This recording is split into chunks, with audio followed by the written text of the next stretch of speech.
হঠাৎ করেই পরিবর্তন হয়ে গেল সমস্ত ফোনের ডায়াল প্যাড। অনেকেই আতঙ্কিত, অনেকেই চিন্তিত ফোন এই মুহূর্তে আপনি কি করবেন। হঠাৎ করেই গতকাল থেকে অ্যান্ড্রয়েড ফোনগুলিতে চেঞ্জ হচ্ছে ডায়াল প্যাড, এতে মানুষের চিন্তা বেড়েছে। অনেকেই আতঙ্কিত হচ্ছেন যে এই অ্যান্ড্রয়েড ফোনে কোনো ভাইরাস অ্যাটাক করলো না তো। কারণ পৃথিবী যত উন্নত হচ্ছে তত বাড়ছে দুর্নীতি, তত রকম কৌশলকারীরা পদ্ধতি ডেভেলপ করে মানুষকে প্রতারিত করছে। আর এ নিয়ে কিন্তু সাধারণ মানুষের মধ্যে একটা ভয় রয়েছে, কারণ এখন ফোনেতেই ব্যাংকিং লেনদেন হয়ে থাকে, ফোনেতেই গুরুত্বপূর্ণ তথ্য রেখে থাকে।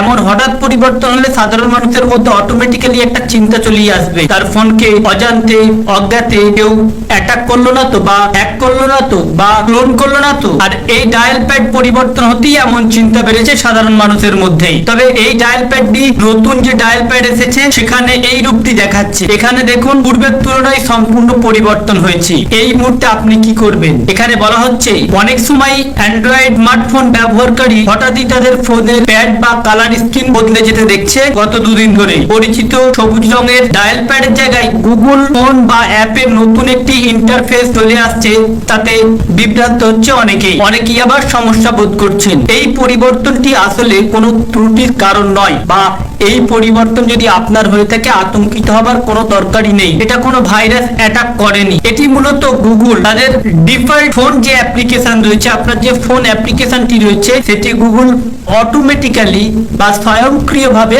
আপডেট করেছে, যার ফলে নতুন এই ইন্টারফেস দেখাচ্ছে।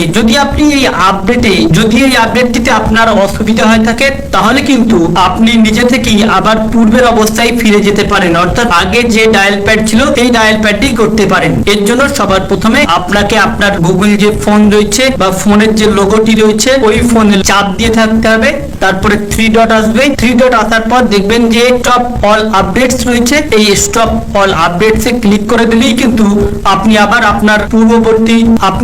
আপনার পূর্বের অবস্থায় ফিরে আসতে পারবেন, বা পুরনো যে ইন্টারফেস ছিল সেই ইন্টারফেসে চলে আসতে পারবেন। এখানে কোনো চিন্তিত হবার কোনো দরকারই নেই।